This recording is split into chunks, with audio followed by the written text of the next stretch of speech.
Estimados amigos, muy buenas tardes. Este es Minergía en Acción, Vale un Perú, su programa minero energético, y mi nombre es Mario Cedrón. Fue firmado el contrato entre el gobierno peruano y el consorcio integrado por Odebrecht y Enargas para la concesión del gasoducto sur peruano. Y un mes después se deben comenzar a construir las obras, es decir, alrededor del 25 de agosto. Así lo anunció Jorge Barata, director ejecutivo de Odebrecht Latinvest, brazo inversor de la compañía, que confirmó que, como ya nos habían informado, la obra comenzaría en agosto para culminar en diciembre del 2017, poco más de unos años antes de lo previsto, explicó, por las primeras obras que comprenden la instalación de los campamentos para los trabajadores y los caminos de acceso. Además, informó que el consorcio, que comenzó a negociar con la banca extranjera el financiamiento del proyecto y que busca asegurar con bancos de Japón, Francia, Canadá e Inglaterra el 80% de los $5.000 millones para costear el gasoducto. El ferrocarril transcontinental que uniría el Perú con Brasil y que China ha propuesto planificar en forma conjunta demandaría una inversión de $4.500 millones, según observó la Asociación para el Fomento de la Infraestructura Nacional, AFIN. La semana pasada, en reunión entre los presidentes de China, Xi Jinping, y el de Perú, Ollanta Humala, se consolidó la Asociación Estratégica Integral entre ambos países, por el cual, junto a Brasil, formarán un grupo de trabajo para promover la construcción del citado ferrocarril. Este atravesaría el continente sudamericano, según iniciativa del mandatario chino.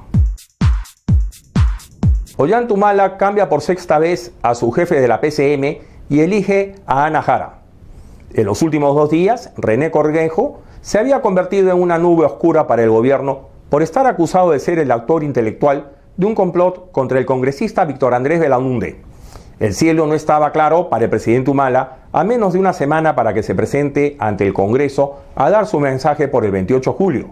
Y ante la amenaza de perder la presidencia de la mesa directiva del Parlamento, la renuncia de Cornejo, luego de 3 años de estar en el gabinete, en las primeras horas de ayer, le despejó el panorama a Humala. La Sociedad Nacional de Minería, Petróleo y Energía recalcó la importancia de velar porque los parámetros y valores que se establezcan para cada uno de los instrumentos de gestión ambiental se basen en un análisis técnico que garantice la viabilidad de su aplicación en el país. En un comunicado oficial, el gremio señaló que en los estándares de calidad ambiental, instrumentos que miden los niveles de concentraciones de sustancias en el ambiente, agua, aire, suelo, ruido, radiaciones ionizantes, se han establecido valores para diferentes parámetros, como el caso del ECA del aire con el dióxido de azufre.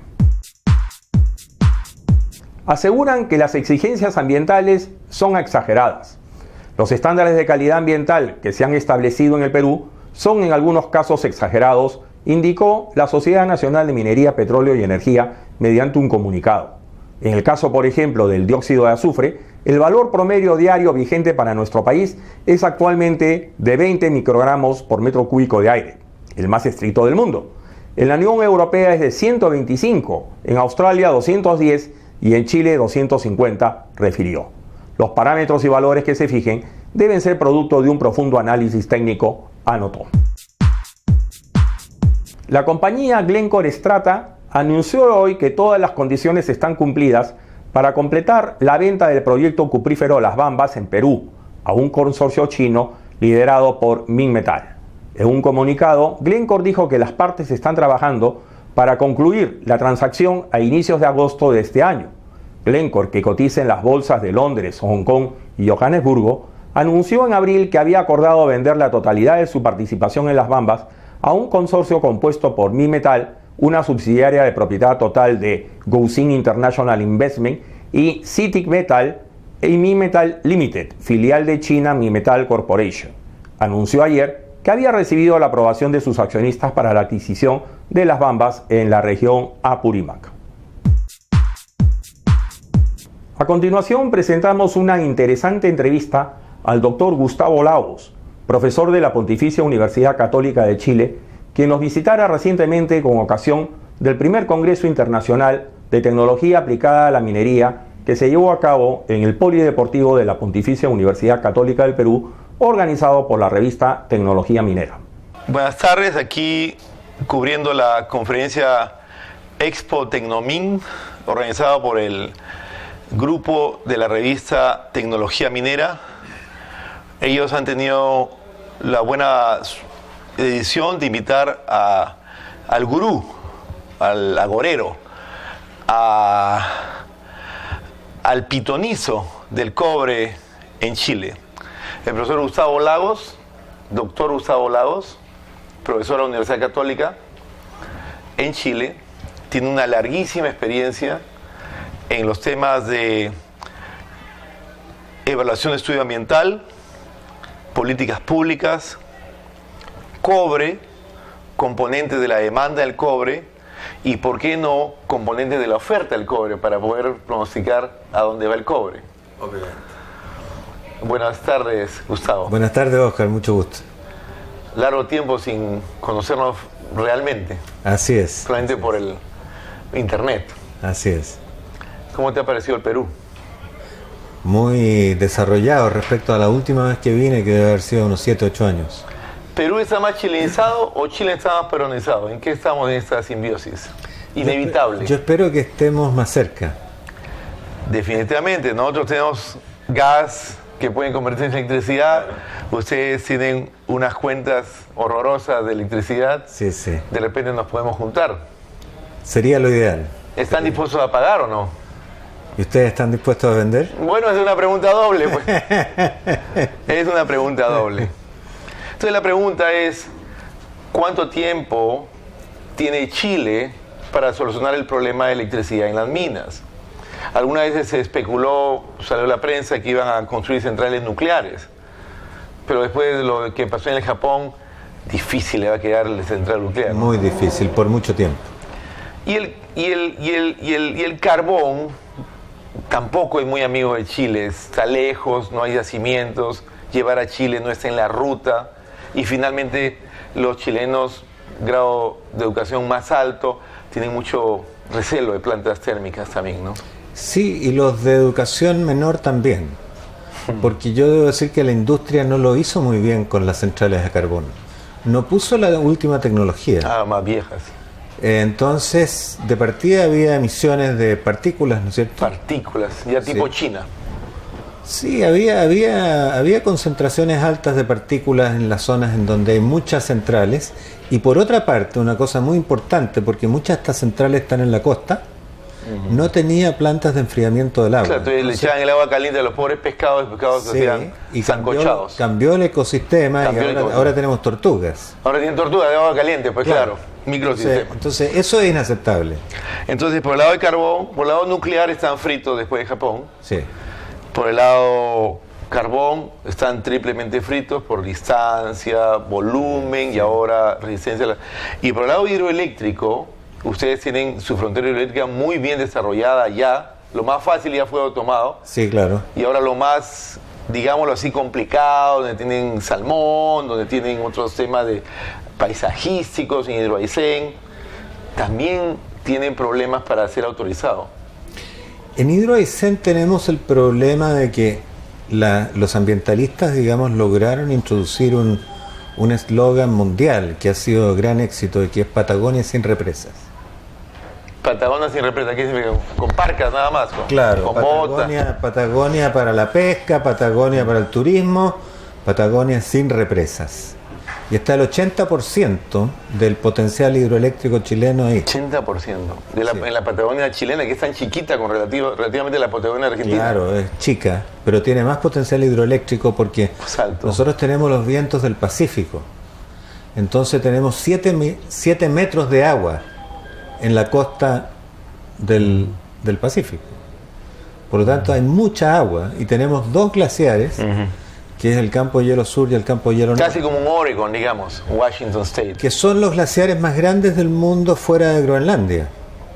Claro, generan una cantidad de agua en los glaciares. Es decir, esos son generadores de clima que nos mantienen una cantidad de agua gigantesca, digamos. Entonces, por ese lado están también fritos. Pero tienen sus buenos amigos los argentinos.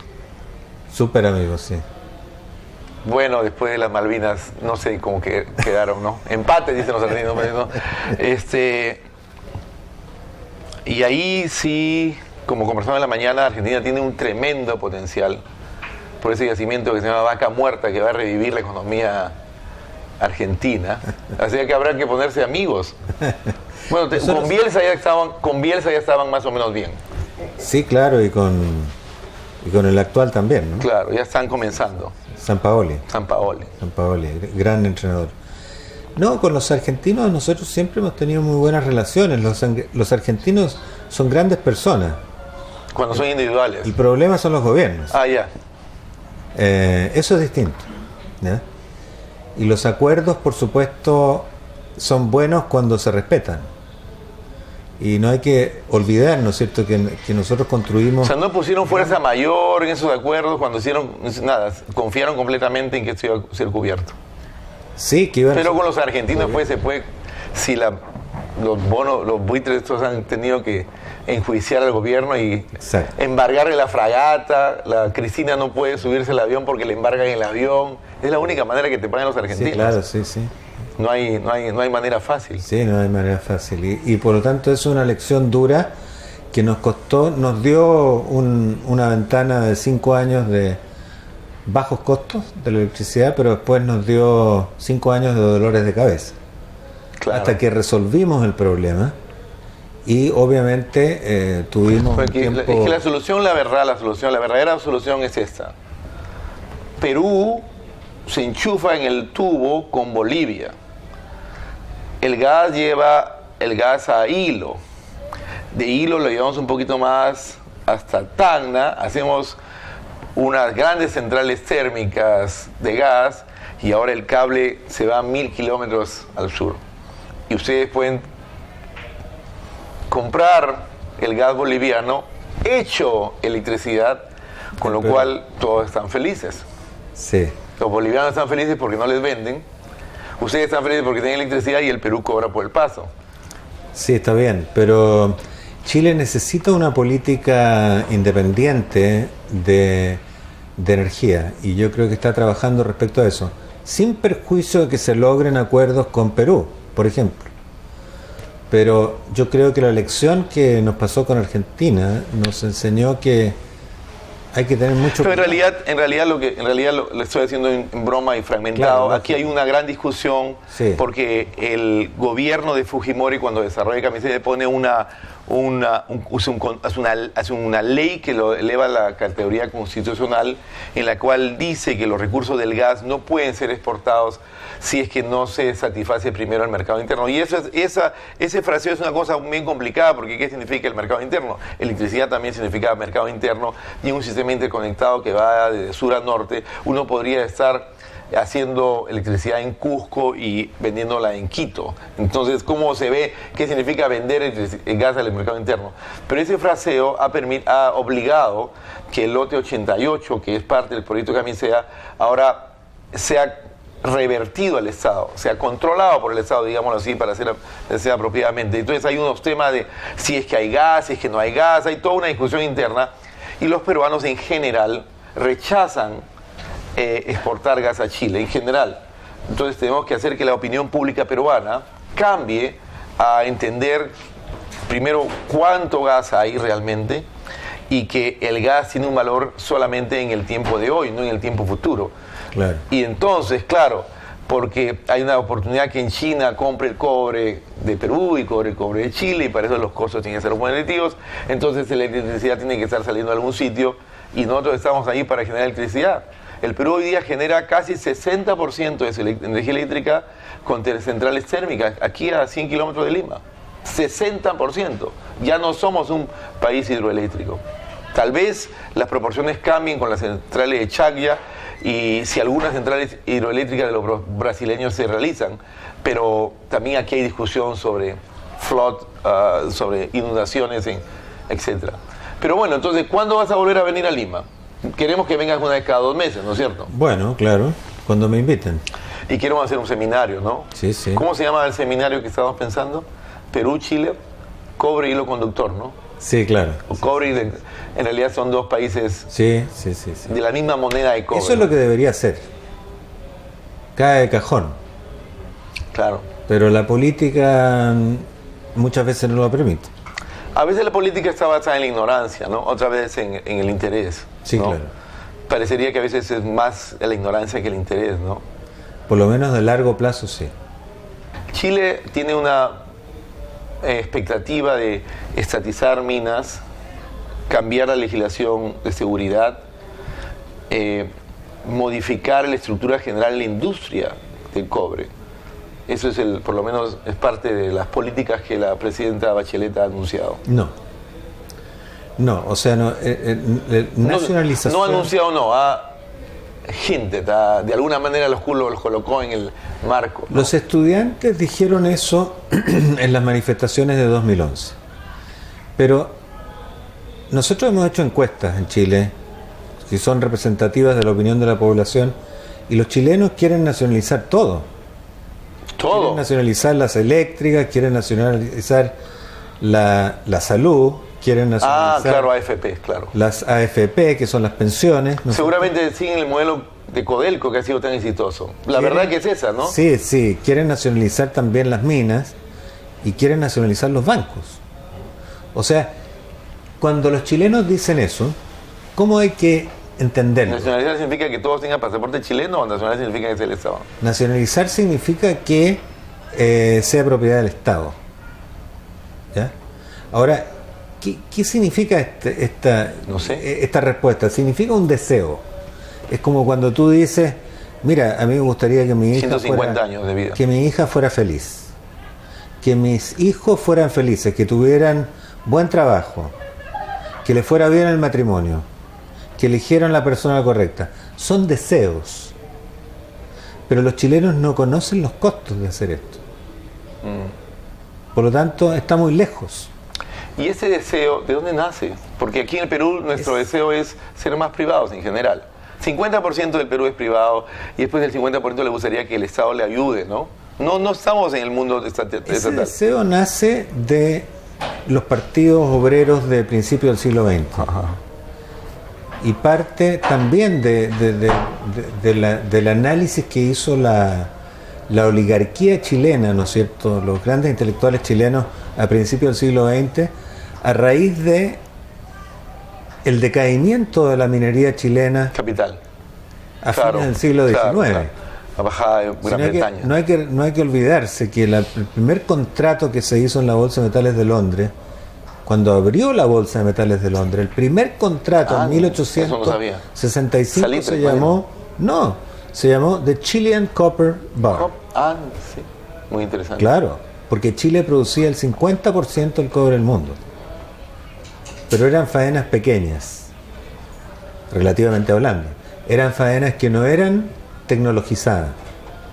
Entonces, cuando se descubrió la flotación, hacia fines del siglo XIX, esos descubrimientos no los desarrollaron en Chile, sino que los desarrollaron los norteamericanos y crearon compañías, ¿no es cierto?, la Anaconda, la Kennecott, fundamentalmente, que llegaron a Chile a principios del siglo XX y se instalaron en Chuquicamata y en Teniente, y posteriormente en Salvador.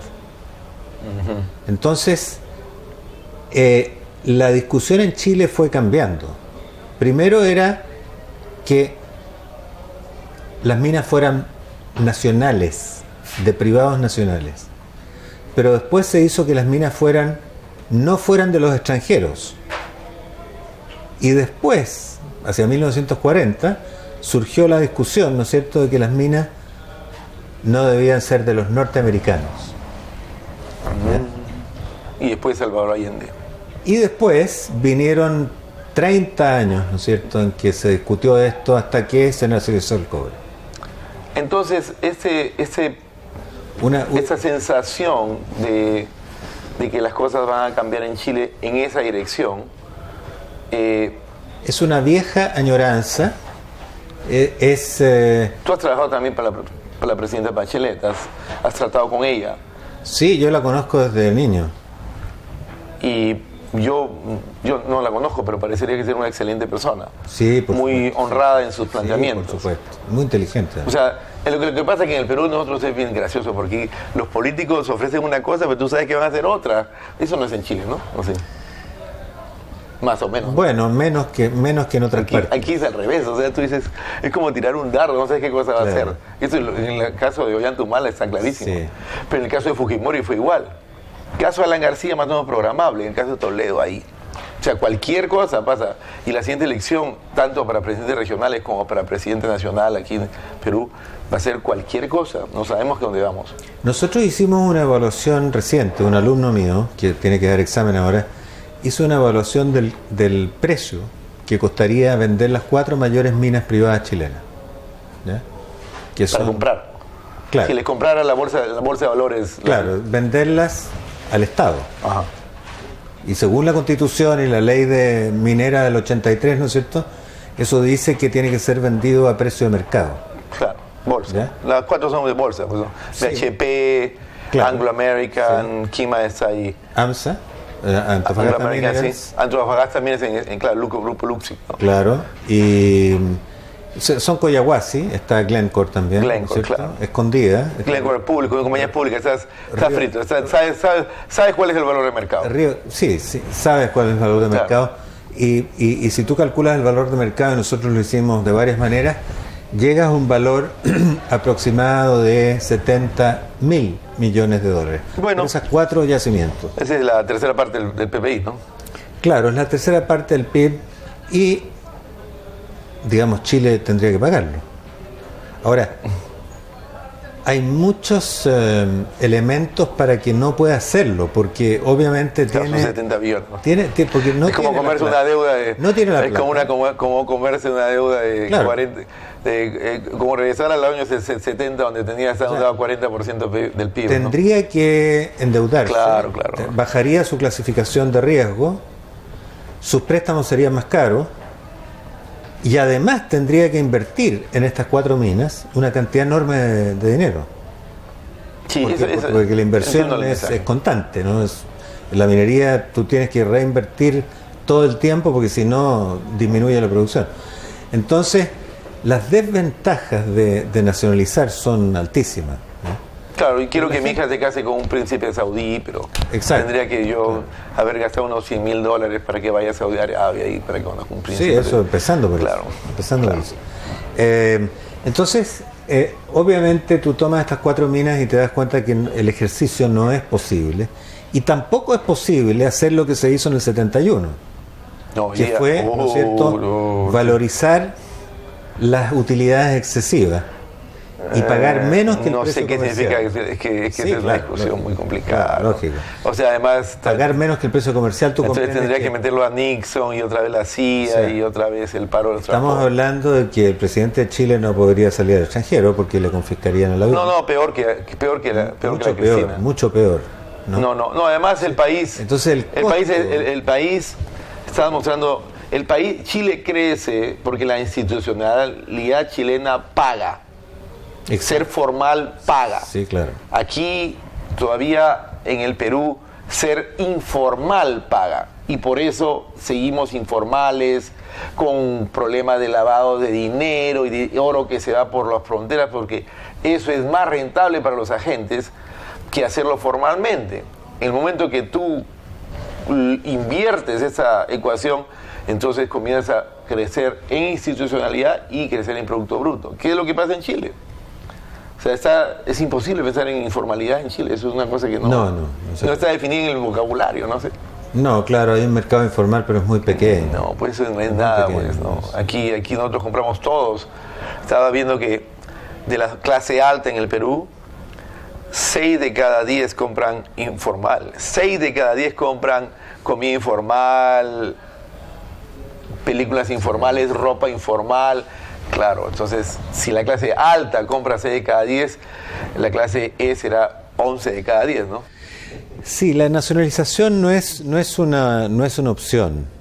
Si el problema está básicamente en que este gobierno, el gobierno chileno actual, entienda que la solución para que haya más inversión, porque la inversión contribuye al desarrollo, contribuye a un mayor Producto Interno Bruto y contribuye a reducir el desempleo, ¿ya? Y la condición para que haya más inversión no es subir los impuestos de la minería. Si quieren subir todos los impuestos del país, está bien, eso está perfecto. No, pero, yo estoy en desacuerdo contigo. Creo que deben subir los impuestos en Chile. Todos los impuestos, sí, claro. Sí, para que vengan a Perú, pues claro. No, claro, lógico, sí, obvio. Y ya los van a subir. Los van a subir y está bien. Claro. Está bien porque hay que hacer muchas cosas, ¿no? Pero que los hagan diferenciadamente para la minería, eso, en el momento en que están todos los proyectos nuevos de la industria privada están detenidos. Por razones de claro. Excepto los proyectos de Antofagasta Mineras, que es la única empresa que invierte contracíclicamente. Okay. Entonces yo te digo, de la cartera de más de 100.000 millones de dólares de inversión, se va a concretar... Ahora todos esos proyectos son cobre. Sí, son cobre en la mañana, cobre en la tarde y cobre en la... Cobre, te quiero cobre, claro. La tercera parte es... Cobre, Chile, cobre, Chile, cobre. Y se va a hacer solamente para mejorar aspectos mínimos de la producción. Yo espero que tú puedas venir regularmente al Perú porque hay complementariedad económica y tus habilidades en el Perú se requieren.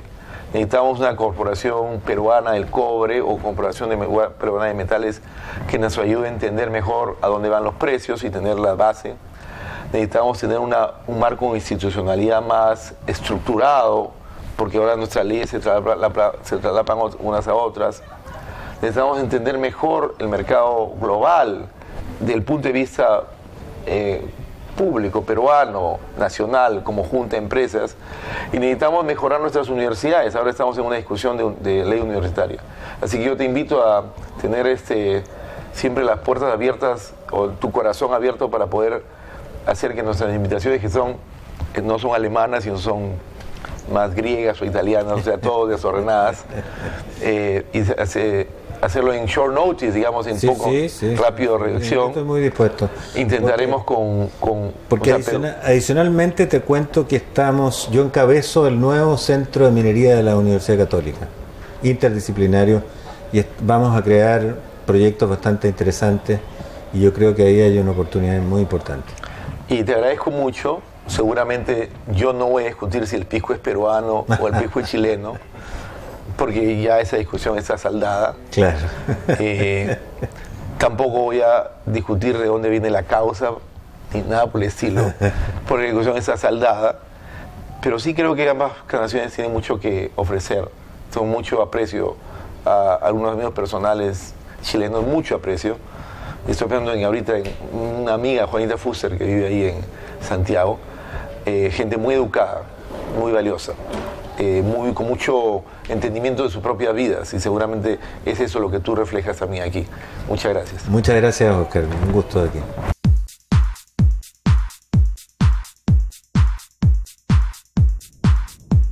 A continuación, nuestro acostumbrado bloque, Sin minería no hay vida. Ver para creer. Hola, quiero contarte sobre la minería. ¿Cómo funciona? ¿Qué usos tiene y por qué es importante para nuestra vida? La minería se ocupa de encontrar, extraer y procesar los minerales para que otras empresas y personas fabriquen con ellos los productos que usamos todos los días, como las herramientas de trabajo, el televisor y el teléfono celular. La minería inicia con la búsqueda de los recursos minerales. Para ello, un equipo de geólogos visita el área y extrae muestras de agua, suelos y rocas. Si encuentran algo interesante, los estudios avanzan a una etapa de exploración inicial. Si la cantidad de mineral es importante, nace un proyecto de exploración minera, que es la etapa en la cual nos encontramos en todos nuestros proyectos. Con el proyecto de exploración adelantamos los estudios de prefactibilidad y factibilidad, que determinan cómo es el depósito, cómo se procesará el mineral, dónde estará la infraestructura y cuáles serán los impactos ambientales. Si el proyecto es viable, solicitamos una licencia ambiental, la cual exige presentar el estudio de impacto ambiental que recoge las maneras de prevenir, mitigar y compensar posibles impactos en el área y la comunidad. Saludamos a la mesa de honor. Esta noche nos acompaña nuestro presidente ingeniero Antonio Samaniego para brindar unas palabras de bienvenida y presentar al doctor Rafael Fernández Rubio.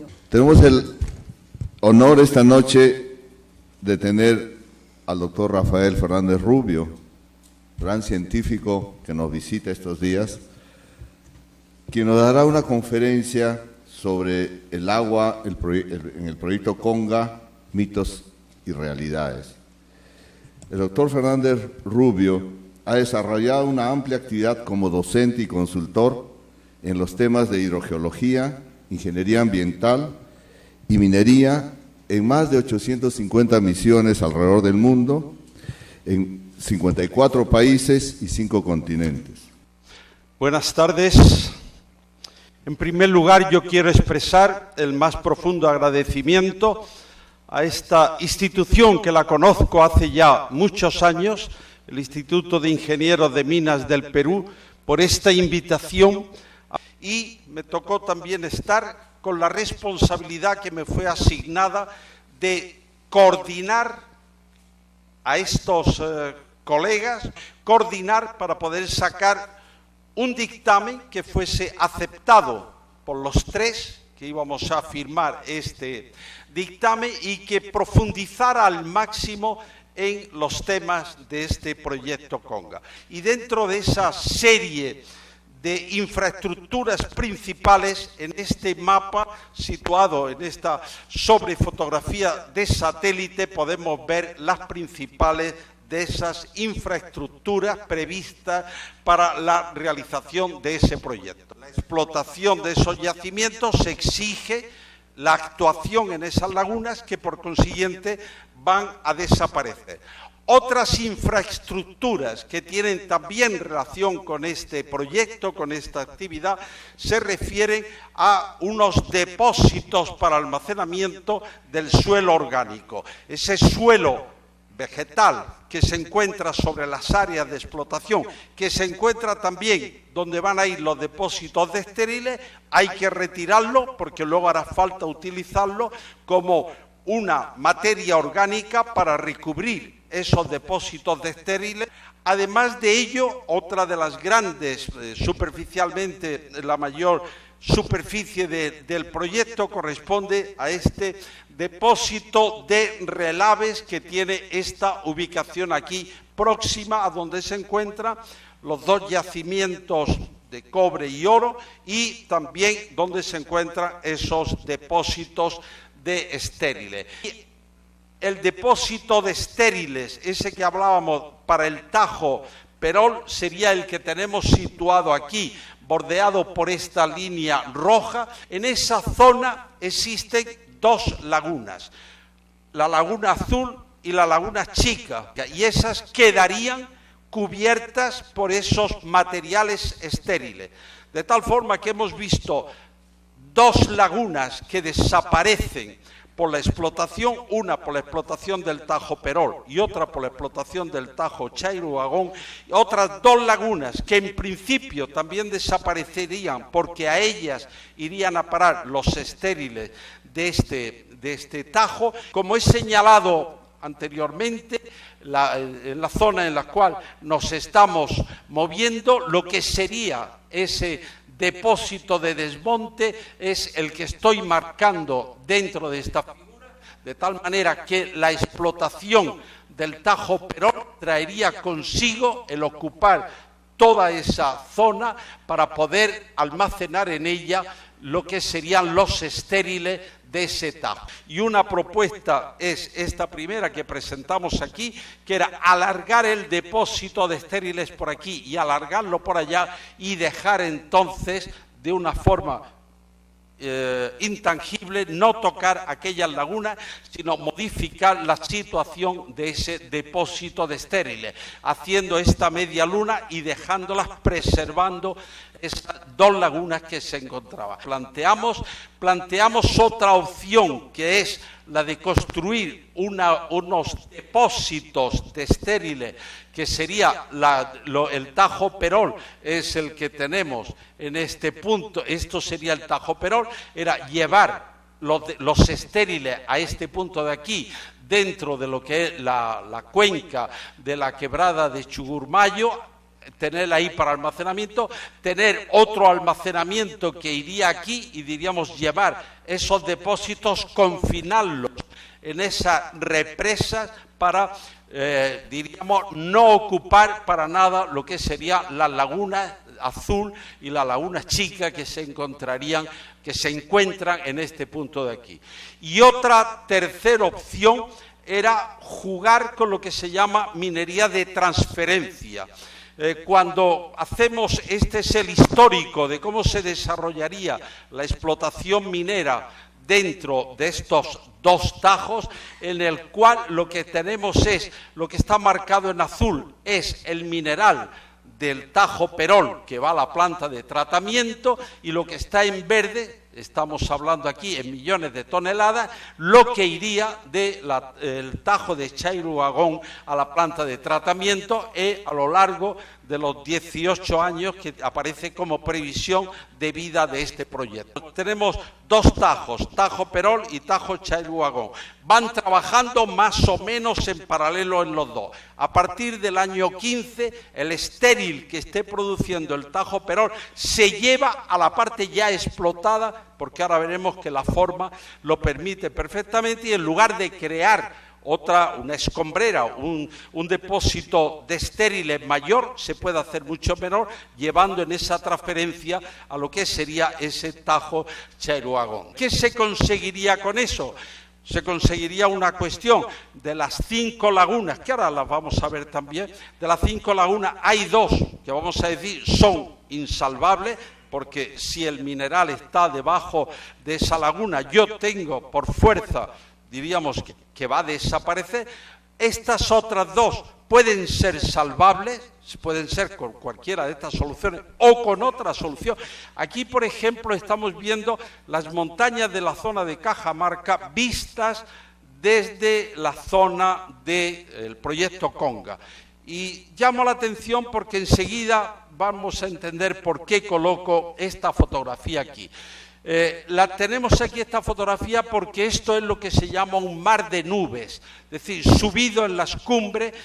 Nosotros estábamos a lo mejor en Conga trabajando, y cuando llegábamos abajo al valle de Cajamarca nos decían: les ha llovido mucho. No nos ha caído una gota de agua, el agua estaba cayendo abajo porque la nube a esa altura no estaba, y es cualquiera que está por zonas de alta montaña está acostumbrado a ver esos mares de nubes por abajo. Las nubes están ahí, descargan, pero la parte superior no está. ¿Qué pasa con las cabeceras de la cuenca? Pues lo que pasa en las cabeceras de la cuenca es que la precipitación es inferior a la precipitación que podemos tener a lo mejor unos centenares de metros más abajo. Y dentro de ella hay lo que se llaman puntos triples. Son zonas donde concurren en ella 3 cuencas hidrográficas. Es decir, yo tengo aquí una cuenca, otra y otra, o aquí tengo igual las 3 cuencas. Esa divisoria de cuenca, esa zona de cumbre está precisamente en la zona del proyecto. Y parece muchas veces que esas cumbres se toman como, parece, y además veremos por qué, en la Ley de Recursos Hídricos, en el artículo 75, se dice textualmente lo que está dicho, lo que está escrito aquí. Y es subrayado en rojo lo que merece una discusión. Se dice: el Estado reconoce como zona ambientalmente vulnerable las cabeceras de cuenca donde se originan las aguas. Primero, esto es inexacto, y lo dejo escrito, es inexacto. Las aguas se originan donde llueve, pero alrededor de ellas tenemos decenas y centenas de lagunas que no son menos importantes que puedan ser aquello. Cuando se habla tanto de que desaparecen unas lagunas, por supuesto, y eso es un impacto, y no existe minería sin impacto. O sea, alguien que me dijera: usted haga minería pero que no cause impacto, yo le diría: no respire usted porque está causando impacto, y el agujero de ozono se está alimentando también con la respiración que usted tiene. Es decir, minería sin impacto no existe, pero no podemos decir que las lagunas están sufriendo esto. Un aspecto fundamental, los caudales mínimos de estas quebradas y de estos ríos. Y repito, por una razón, porque ahí es donde está el conflicto. Cuando hay mucha agua, cuando llueve mucho, sobra. Se va a Amazonas abajo hasta Belén. Del 1,5 millones de personas que viven en Cajamarca, solo el 500,000 tiene agua potable. Y esto no tiene que ver culpa ni con la minería ni con nada. Son las condiciones naturales que, si el hombre no interviene para regular mejor aquellas cuencas, va a existir este déficit de agua. Sin echarle culpa a nadie, son las condiciones naturales, como hemos visto. En esos 3 meses hay falta de agua, mientras que en el resto hay excedente de agua. Lo que falta realmente es regulación, lo que es almacenamiento. Pero si repartimos lo que es el consumo que se da, que es el consumo de agua, de lavado, es el consumo de riego, de parques, de lo que fuera, supondría que con esa cantidad de agua de esas lagunas tendríamos para abastecer 18 días. O sea, que si las dejáramos vacías completamente, abasteceríamos durante 18 días. Cuando a veces se habla, se lee en la prensa, si se toca aquellas lagunas se quedará Celendín, se quedará Cajamarca sin agua, hay que decir, mire usted, si yo me la bebiera entera o llegara un marciano y la chupara y se llevara todo ese agua, serían 18 días. De los 365 días del año. No estamos hablando, por tanto, de la catástrofe universal que va a ocurrir.